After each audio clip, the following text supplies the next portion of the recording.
হান্নান মাসুদ বক্তব্য রাখতে গিয়ে তিনি সংসদ নেতার ব্যাপারে কিছু কথা বলেছেন।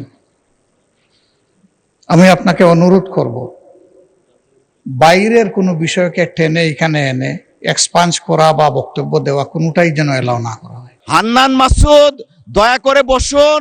এটা শাহবাগ চত্বর নয়, জাতীয় সংসদ। বসুন। লেট মি সে, আমাদের বলতে দিন। আপনার ফ্যাসিস্টের কথা বলেন, ফ্যাসিস্টের আচরণ তো আপনাদের কাছ থেকে আসে। ফ্যাসিবাদী স্বরাষ্ট্রমন্ত্রী যেভাবে বক্তব্য দিতেন, আমাদের স্বরাষ্ট্রমন্ত্রী সে একইভাবে বক্তব্য দিচ্ছেন যে মাননীয় স্পিকার, সকল সীমান্ত হত্যাকে সীমান্ত হত্যা বলা যাবে না। আমরা বলছি প্রত্যেকটা সীমান্ত হত্যাই হত্যা, প্রত্যেকটা সীমান্ত হত্যাই আমাদের সার্বভৌমত্বের জন্য হুমকি। মাননীয় স্পিকার, 2026-27 বাজেট, অর্থ বছরের বাজেট, এটা বলতে গেলে হচ্ছে বর্তমান নতুন বিএনপি দলীয় সরকারের একটা আকাঙ্ক্ষার দলিল, কিন্তু বাংলাদেশের বাস্তব পরিকল্পনার কোনো দলিল নয়। কারণ বাজেটের যে পরিমাণ বাজেট ধরা হয়েছে, সেই লক্ষ্যমাত্রা পূরণ করতে কোনো প্রকারে সরকারের পক্ষে সম্ভব হবে না। সরকার এই জায়গায় রপ্তানি প্রবৃদ্ধি ধরেছে 7.9%, কিন্তু গত বছরও রপ্তানি প্রবৃদ্ধি ছিল 7.4%। গত এক বছরে রপ্তানি আয় বাংলাদেশে গত 6 মাসে রপ্তানি আয় সর্বোচ্চ গত 10 বছরের মধ্যে সবচাইতে বেশি কমেছে। কিন্তু সরকার এই জায়গায় 7.9% প্রবৃদ্ধি, রপ্তানি প্রবৃদ্ধি ধরে মূলত হচ্ছে বাস্তবতাকে অস্বীকার করেছে। সরকার রাজস্ব আয়ের লক্ষ্যমাত্রা ধরেছে 2025-26 অর্থ বছর লক্ষ্যমাত্রা ধরেছে 6,95,000 কোটি টাকা 26-27 অর্থ বছরে, এবং 25-26 অর্থ বছরে সেই লক্ষ্যমাত্রা ছিল হচ্ছে 5,95,000 টাকা, 5,95,000 কোটি টাকা। কিন্তু এই রাজস্ব আয় লক্ষ্যমাত্রা রাজস্ব আদায়ের ক্ষেত্রে সরকার মাত্র 4 লক্ষ কোটি টাকায় এই বছরের মধ্যে আদায় করতে পারবে বলে সম্ভব মনে হচ্ছে। এই ক্ষেত্রে বাজেটের ঘাটতি দেখা যাবে প্রায় 4 লাখ কোটি টাকা। এই বাজেট ঘাটতি পূরণের জন্য সরকার চিন্তা করেছে যে হচ্ছে ব্যাংক খাত থেকে ঋণ নিবে, কিন্তু ব্যাংক খাতের যে করুণ দশা, বাংলাদেশে গত 16 বছরের মধ্যে প্রায় সর্বোচ্চ নিট ঘাটতি দেখা দিয়েছে বাংলাদেশের ব্যাংকিং খাতে। সরকার ঋণ নিবে বৈদেশিক খাত থেকে। বৈদেশিক খাতে বিশ্বের যে বৈশ্বিক লেনদেনের ক্ষেত্রে দেখা যায় যে 2023 সালে সারা বিশ্বে $232 বিলিয়ন বৈদেশিক ঋণের লেনদেন ঘটেছে, যেটা 2025-26 অর্থ বছরে এসে $153 বিলিয়ন নেমে এসেছে। সরকার যে 1,35,000 কোটি টাকা বৈদেশিক ঋণ নিবে বলে চিন্তা করেছে, সেই ক্ষেত্রে বৈদেশিক ঋণ নেওয়ার ক্ষেত্রে প্রায় মিনিমাম 50,000 কোটি টাকার ঘাটতি দেখা দিবে। মাননীয় স্পিকার, সরকার করমুক্ত আয় সীমা ধরেছে 3,75,000 কোটি টাকা। করমুক্ত আয় সীমা ধরেছে ব্যক্তির ক্ষেত্রে 3,75,000 টাকা প্রতি বছরে, কিন্তু প্রতি মাসে যদি আমরা গড় আয় দেখি 31,275 টাকা। একজন মধ্যবিত্ত পরিবারের লোক যদি হচ্ছে ঢাকায় বসবাস করে বা ঢাকার আশপাশের কোনো জায়গায় বসবাস করে, তার বাসা ভাড়া বাবদ তাকে মিনিমাম 15,000 টাকা তাকে পরিশোধ করতে হয়। গ্যাস বিল, বিদ্যুৎ বিল সব মিলে তাকে আরো 7,000 টাকা, 7 থেকে 8,000 টাকা পরিশোধ করতে হয়। যদি 5 জনের পরিবার হয়, তার খাবার দাবারের জন্য মাত্র আর 8 থেকে 10,000 টাকা থাকে। মাননীয় স্পিকার, এই ক্ষেত্রে মূলত এই বাজেট এবং হচ্ছে সরকার যেভাবে করমুক্ত আয় সীমা বাড়াই নাই, মাত্র 25,000 টাকা বাড়িয়েছে, এটা মধ্যবিত্তের উপর এক ধরনের চাপ সৃষ্টি করবে।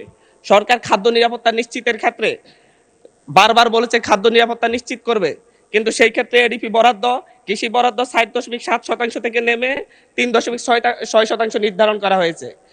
এর মধ্য দিয়ে বাংলাদেশ মারাত্মক খাদ্য নিরাপত্তার হুমকির মুখে পড়বে। পাশাপাশি হচ্ছে বাংলাদেশের খাদ্য উৎপাদনের পরে যে মধ্যস্বত্বভোগীরা যে পরিমাণ ছাদাবাজদের মাধ্যমে এবং মধ্যস্বত্বভোগীদের মাধ্যমে 10 টাকার পণ্য যেভাবে 70 টাকায় রূপান্তরিত হয়, সেটা বন্ধ করার ব্যাপারে, নিয়ন্ত্রণ করার ব্যাপারে সরকারের কোনো পদক্ষেপ আমরা লক্ষ্য করতেছি না। মাননীয় স্পিকার, আমরা আজকে এই 24 পরবর্তী এই সংসদে এসে আমরা একটা খ্যাতির বিড়ম্বনা দেখতে পাচ্ছি। মাননীয় স্পিকার, সর্বশেষ এরকম খ্যাতির বিড়ম্বনা দেখা গিয়েছে এবং শেখ মুজিবুর রহমানের ক্ষেত্রে। যেদিকে তাকিয়েছে, শিক্ষা প্রতিষ্ঠানের নাম বলেন, বিশ্ববিদ্যালয়ের নাম বলেন, রাস্তাঘাটের নাম বলেন, সব শেখ মুজিবুর রহমানের নামে। শেখ মুজিবুর রহমান মৃত ছিলেন, উনি হয়তো জানতেন না ওনার নামে সব জায়গায় এত কিছুর নামকরণ করা হয়েছে। কিন্তু আমাদের এই সংসদে একজন প্রতিমন্ত্রীর সেই খ্যাতির বিড়ম্বনা আমরা দেখতে পাচ্ছি। উনি কিছুই জানেন না, কিন্তু 10-12টা শিক্ষা প্রতিষ্ঠানের নাম ওনার পরিবারের নামে হয়ে যায়, রাস্তাঘাটের নাম হয়ে যায়, এবং এমনকি ইউনিয়নের নাম পর্যন্ত হয়ে যায়। এটা একটা মিরাকল মাননীয় স্পিকার। মাননীয় স্পিকার, আমরা এমন এক মিরাকল সংসদে আছি যে সংসদ আমরা ফ্যাসিবাদকে উৎখাত করে আমরা এই সংসদে এসেছি, সকলেই কম বেশি নির্যাতিত হয়েছে। কিন্তু আমরা দেখতে পাচ্ছি যে সীমান্ত হত্যা নিয়ে ভারতের দালালি যেভাবে হচ্ছে, ভারতের দালালি যেভাবে আওয়ামী সরকার করত, ফ্যাসিবাদী সরকার করত, ঠিক একইভাবে আমাদের এই সংসদের বিভিন্ন মন্ত্রীরাও একই ধরনের ভারতীয় ভাষায় কথা বলে। এবং ফ্যাসিবাদী স্বরাষ্ট্রমন্ত্রী যেভাবে বক্তব্য দিতেন, আমাদের স্বরাষ্ট্রমন্ত্রী সে একইভাবে বক্তব্য দিচ্ছেন যে মাননীয় স্পিকার, সকল সীমান্ত হত্যাকে সীমান্ত হত্যা বলা যাবে না। আমরা বলছি প্রত্যেকটা সীমান্ত হত্যাই হত্যা, প্রত্যেকটা সীমান্ত হত্যাই আমাদের সার্বভৌমত্বের জন্য হুমকি। মাননীয় স্পিকার, বাংলাদেশে আমরা 2024-এর পরবর্তী এতদিন আমরা মব কালচারের কথা বলেছে যে হচ্ছে ডক্টর ইউনূস সরকারের সময় মব কালচার অনেক বৃদ্ধি পেয়েছে, কিন্তু আমরা দেখতে পাচ্ছি বাংলাদেশ ব্যাংকে মব সৃষ্টি করে গভর্নরকে বের করে দেওয়া হচ্ছে। আমরা দেখতে পাচ্ছি বাসুসে মব সৃষ্টি করে বাসুসের এমডিকে বের করে দেওয়া হয়েছে। কেন? সরকার ক্ষমতায় আছে, সরকার কেন মব সৃষ্টি করে বের করতে হবে? সরকার তো তাদেরকে প্রত্যাহার করে নিলেই বা চাকরি চুক্তিভিত্তিক চাকরি নিয়োগ বাতিল করলে হয়ে যায়। এই ক্ষেত্রে সরকার মবের আশ্রয় নিয়েছে। গত 4 মাসে 17 জন শিশুকে ধর্ষণের পর হত্যা করা হয়েছে, 118 জন শিশুকে ধর্ষণ করা হয়েছে। কিন্তু আমরা দেখছি যে এবং সারা বাংলাদেশে এই ধর্ষণের সংখ্যা প্রায় 5 শতাধিক, এবং সারা বাংলাদেশে 6 শতাধিক খুনের ঘটনা ঘটেছে। আমরা স্বরাষ্ট্রমন্ত্রীকে এখানে প্রেমজনিত একটা শিবির নেতার ব্যাপারে আমরা এখানে বিবৃতি দিতে দেখেছি, কিন্তু মাননীয় স্পিকার, আমরা ওনার নিজ আসনে ডাকাতির পরে মা মেয়েকে যে দর্শনের ঘটনা করছে সেটার বিবৃতি আমরা এই সংসদে দেখি না। মাননীয় স্পিকার, বাংলাদেশের ন্যায় বিচার সুবিচারের কথা বললে সেটা যদি হচ্ছে একপাক্ষিক হয়ে যায়, দলীয় হয়ে যায়, তারও বড় সমস্যা। আমি এই সংসদে বলেছিলাম, আমার এলাকায় অভিযোগ উঠেছে শাপলাকলিতে ভোট দেওয়ার কারণে বিএনপির লোকজন একজন নারীকে ধর্ষণ করেছে। আজ পর্যন্ত এটার কোনো সরকারি তদন্ত রিপোর্ট নাই। এই ব্যাপারে আমাদের স্বরাষ্ট্রমন্ত্রী এখানে দাঁড়িয়ে কোনো ব্যাখ্যা দিবেন কিনা মাননীয় স্পিকার আমি জানি না। মাননীয় স্পিকার, আমাদের এই একটা বাজেটের ঠিক পূর্ব বাজেট ঘোষণার পর দিনই বাংলাদেশে নিত্যপণ্যের দাম বৃদ্ধি হয়ে গেছে। চালের কেজি বেড়ে গেছে 7 টাকা, আমাদের তেলের লিটারে বেড়েছে 5 টাকা। কিন্তু হচ্ছে আমরা সরকার বলছে জনগণের আস্থা ফিরে এসেছে। কিন্তু মাননীয় স্পিকার, আমাকে আরো 3 মিনিট সময় বাড়িয়ে দিবেন, আমি এই কথাগুলো বলতে চাচ্ছি জনগণের হয়ে। মাননীয় সদস্য, সম্মানিত বিরোধী দলীয় চিফ হুইপ 7 মিনিট দিয়েছেন আপনাকে সময়, তারপরেও আমার ডিসক্রিপশনে আরো 1 মিনিট বাড়ানো হলো। ধন্যবাদ। মাননীয় স্পিকার, সরকারের এই বাজেটের উপর যে জনগণের আস্থা নেই, ব্যবসায়ীদের আস্থা নেই, তার প্রমাণ বাজেটে খাদ্যপণ্যের দাম কমানোর একদিন ঠিক অব্যাহতি পরেই চালের দাম, ডাইলের দাম খুচরা বাজারে বেড়ে যাওয়া। মাননীয় স্পিকার, আমাদের মাননীয় প্রধানমন্ত্রী আজকে এখানে নেই। উনি যখন বিভিন্ন ভাষণে গিয়ে অসত্য তথ্য দিয়ে বলেন বিরোধী দল মিছিল করতেছে, মদের দাম কেন বৃদ্ধি করা হয়েছে, কেন সিগারেটের দাম বৃদ্ধি করা হয়েছে, এরকম অসত্য তথ্য দিয়ে যখন মাননীয় প্রধানমন্ত্রী বক্তব্য দেন, আমরা খুবই আশাহত হই। মাননীয় স্পিকার, আমরা আশাহত হই যখন ঋণ নিয়ে কথা বলতে গিয়ে সংসদে যখন আমরা ঋণ নিয়ে কথা বলতে চাই, ব্যাংকের ঋণ নিয়ে, ইসলামী ব্যাংক দখল নিয়ে যখন আমরা কথা বলতে চাই, তখন মাননীয় প্রধানমন্ত্রী দাঁড়াইয়া যখন বলে আপনারা সবাই জমিদার, যারা ঋণ নেন নাই, এর মধ্য দিয়ে মূলত মাননীয় প্রধানমন্ত্রী ঋণ খেলাপিদেরকে উৎসাহিত করেন। মাননীয় স্পিকার, আমরা এই ধরনের সংসদ আর চাই না। ধন্যবাদ মাননীয় সদস্য, ধন্যবাদ। অর্ডারে আপনার ডিসকাশন আছে, আপনি এটা দিতে পারেন, যেহেতু সংসদ নেতাকে নিয়ে কথা বলা হয়েছে। আমি আপনাকে বিনীত অনুরোধ করব, আমরা যেমন তেমনি দাঁড়াই না। যখন একটা অসত্য তথ্য এই সংসদ উপস্থাপন করা হয়, তখনই আমাদের সদস্যের পক্ষ থেকে কথাটা বলার দরকার। সেজন্য আপনার অনুমতি চাই। জি, মাননীয় স্পিকার। মাননীয় সদস্য, একটু আপনি যেহেতু মাননীয় প্রধানমন্ত্রীর কথা বলেছেন, মাননীয় সদস্য মির্জা ফখরুল ইসলাম আলমগীর সাহেব কিছু বলবেন কিনা এই বিষয়ে, যদি আপনি ডেলিগেট করেন ওনাকে দিতে পারি।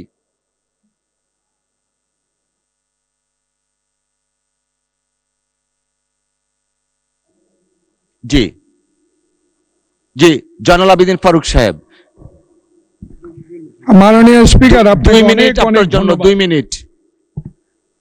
আমরা এই সংসদকে কার্যকর করার জন্য উভয় পক্ষে একটা সম্মতিতে এসেছি। এই সংসদে কোনো অসত্য বাক্য উত্থাপন করা হোক বা এমন কথা বলা না হোক যে কথায় আমাদের মান সম্মান হানি হয়, সংসদ নেতাকে কটূক্তি করা হয়। এ বিষয়ে আজকে নতুন প্রজন্মের জুলাই আন্দোলনের নেতা, উনি আমাদের নোয়াখালী অঞ্চলের মাননীয় সংসদ সদস্য, উনি একটি বক্তব্য রেখেছেন। এটাতে আমরা খুবই ক্ষুব্ধ, কারণ আমাদের নেতা উড়ে এসে নাই। শহীদ প্রেসিডেন্ট জিয়াউর রহমানের সন্তান, দেশ নেত্রী বেগম খালেদা জিয়ার সন্তান। 16 বছর ধরে যিনি এই দেশের মানুষের গণতন্ত্রের জন্য, ভোটাধিকারের জন্য সংগ্রাম করেছেন। আজকে কোনো লুটের ভোটে নয়, 10টা হুন্ডার 20টা গুন্ডার ভোটে নয়, একটা সুষ্ঠু ভোটের মাধ্যমে সংখ্যাগরিষ্ঠ অর্জন করে সরকার গঠন করেছে। তাই আমরা আজকে যে অসত্য সংসদ নেতা নিয়ে অসত্য কথা বলেছেন, এটা এক্সপান্স করার জন্য আপনার কাছে বিনীত অনুরোধ জানাচ্ছি।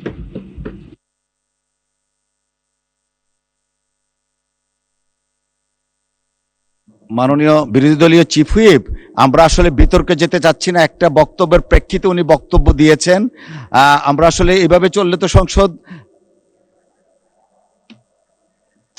আচ্ছা 1 মিনিট আপনাকে সময় দেয়া হলো।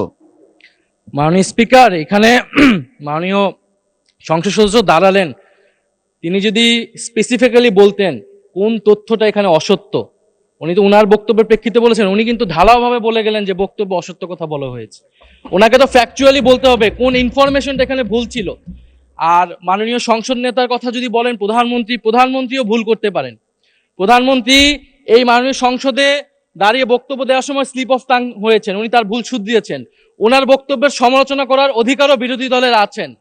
ফলে উনি অবশ্যই, ওনাকে আমরা সম্মান করি, উনি জিয়াউর রহমানের সন্তান, খালেদা জিয়ার সন্তান, প্রাইম মিনিস্টার, সংসদ নেতা, কিন্তু তার মানে এই না যে তাকে নিয়ে কোনো কথাই বলা যাবে না, তার কোনো বক্তব্যের সমালোচনা করা যাবে না। আমরা তো গণতন্ত্রের দিকে যেতে চাচ্ছি, আমরা কোনো ফ্যাসিবাদের দিকে আবার যেতে চাচ্ছি না। ফলে এটা যাতে মাননীয় স্পিকার আপনি বিবেচনায় রাখেন সিদ্ধান্ত নেওয়ার ক্ষেত্রে। জি, মাননীয় মন্ত্রী মির্জা ফখরুল ইসলাম আলমগীর। ধন্যবাদ জনাব স্পিকার। আমাদের মাননীয় ডেপুটি দুঃখিত বিরোধী দলের হুইপ, যে চিফ হুইপ যে কথাটা বললেন, আমার মনে হয় সত্য নয়, সঠিক নয়। কারণ আমাদের মাননীয় সংসদ সদস্য যে বক্তব্য দিয়েছেন, বিরোধী দলের, সেই বক্তব্যের মধ্যে তিনি সুনির্দিষ্টভাবেই বলেছেন যে আমাদের সংসদ নেতা, প্রধানমন্ত্রী, তিনি অসত্য বক্তব্য দিয়েছেন। এটারই আপনার আমাদের মাননীয় সংসদ সদস্য জয়নাল আবেদীন এটা আপনার পয়েন্ট আউট করেছেন। প্লিজ লেট মি সে, আমাদের বলতে দিন। আপনার ফ্যাসিস্টের কথা বলেন, ফ্যাসিস্টের আচরণ তো আপনাদের কাছ থেকে আসছে। No, you must allow us to speak. আমি কথা বলছি, আপনারা যখন কথা বলছেন, আমরা কেউ কথা বলিনি। মাননীয় মন্ত্রী এদিকে কথা বলেন, অ্যাড্রেস করে প্লিজ। এটা হবে পার্লামেন্টে, এটা হয়। জি জি জি, আমি আপনাকে যেটুকু অনুরোধ করতে চাই, যে অংশটুকু অসত্য আছে সেই অংশটুকু দয়া করে আপনি এক্সপাঞ্জ করবেন। কারণ আমাদের সংসদ নেতার বক্তব্য সম্পর্কে কোনো অসত্য বক্তব্য এখানে মেনে নেওয়া যাবে না মাননীয় স্পিকার। ধন্যবাদ। ধন্যবাদ মাননীয় সদস্যবর্গ।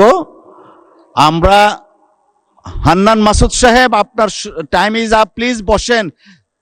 এইভাবে সংসদে যখন খুশি তখন দাঁড়াবেন, this is not the norm. Please take your seat mister Hannan Masud. মাননীয় সদস্য, দয়া করে আপনি বসুন, দয়া করে বসুন। হান্নান মাসুদ, দয়া করে বসুন। এটা শাহবাগ চত্বর নয়, জাতীয় সংসদ।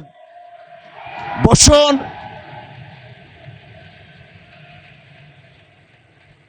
May I humbly request you to take your seat, please?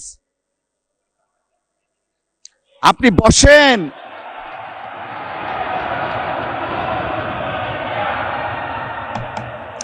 মাননীয় সদস্যবর্গ, মাননীয় সদস্য নোয়াখালী 6 আসনের বিরোধী দলীয় নেতা দাঁড়ালে তো দিতে হয়। জি বলেন। ধন্যবাদ মাননীয় স্পিকার। আমাদের এই হাউজেরই একজন সদস্য হান্নান মাসুদ বক্তব্য রাখতে গিয়ে তিনি সংসদ নেতার ব্যাপারে কিছু কথা বলেছেন। আমি আপনাকে অনুরোধ করব, বাইরের কোনো বিষয়কে টেনে এখানে এনে এক্সপাঞ্জ করা বা বক্তব্য দেওয়া কোনোটাই যেন এলাও না করা হয়। কারণ আপনি এইমাত্র বলেছেন যে এইটা সাভার স্কয়ার নয় বা শাহবাগ স্কয়ার নয়। তার মানে হচ্ছে সংসদের ভিতরে একটা সংসদীয় নর্মস আছে, বাইরেরও একটা গ্রামার আছে। যার যার গ্রামারকে সেই জায়গায় আমরা রাখি। বাইরের জবাব বাইরে দিব, সংসদের জবাব সংসদে হোক। তবে এটা সত্য, এটা অসত্য, এই ঝগড়ায় যদি আমরা যাই তাহলে অনেক কিছু আমাদের জন্য হয়তো বা লজ্জাজনক হয়ে যাবে। আমি চাচ্ছি না কারো সম্মানের সাথে এই লজ্জাটা লেগে থাকুক। এই জন্য আমি অনুরোধ করব, এই বিষয়ের পুরাটাই আপনি এখান থেকে ইগনোর করুন, সেইটাই আমাদের জন্য কল্যাণকর হবে। ধন্যবাদ মাননীয় স্পিকার। ধন্যবাদ মাননীয় বিরোধী দলীয় নেতা। আমরা সবকিছু বিচার বিশ্লেষণ করে সিদ্ধান্ত নিব। ধন্যবাদ।